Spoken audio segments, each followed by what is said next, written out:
So this is Refurbished Don't Demolish. I'm here on the Clapham Park Estate. I'm with Joe. Joe, can you tell me how long you've lived here and what's going on here, please? Hi. Yeah, I've lived here about 27 years, opposite Morten Close. You can see Morten Close here. It's a nice green square with about 37 flats all around. And what's happening is that the whole area is being transformed through Metropolitan Countryside's project of regeneration. Morten Close is going to disappear effectively as we know it here.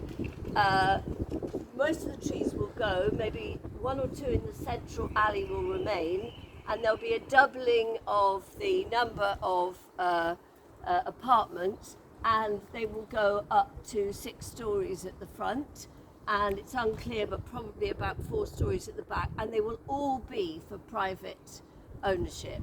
So it's a complete change. This is effectively council property, or was. It's been empty now for at least a year, all the properties since the Global Guardians left, and really, honestly, this area has been allowed to run down, going right back to when the initial stock transfer happened and Lambeth Council handed over responsibility to Clapham Park Homes, which then was taken over by Metropolitan.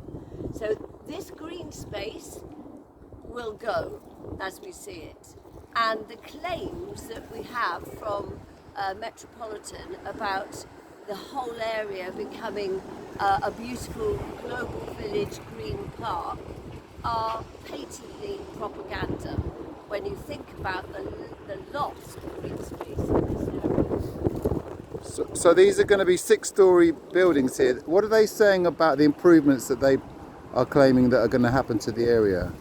Well, the idea is that the area becomes a global village, and that it will be with 2 main parks. But if you bother to move around the area, you will see that the green, and if you indeed went back looking at Google Earth historically, you'd see that actually it's been massively reduced. So there's a disconnect between the claims of the developers and what's actually happening on the ground. Equally, we've lost our facilities. We've lost a whole row of shops that were owned and run by people that were known to the community, and now we simply have one small Sainsbury's local. Okay, and what's happened to the community that used to live in this part of Clapham? It's been utterly atomised. Okay. Because obviously nobody has felt that they could put down roots in a place that was undergoing this kind of massive change. So, it's been a huge problem for people that have been living here. And it's not that there have not been any new homes built, there have. But you do not create a community simply by building a huge amount of new builds. Okay, thanks, Joe.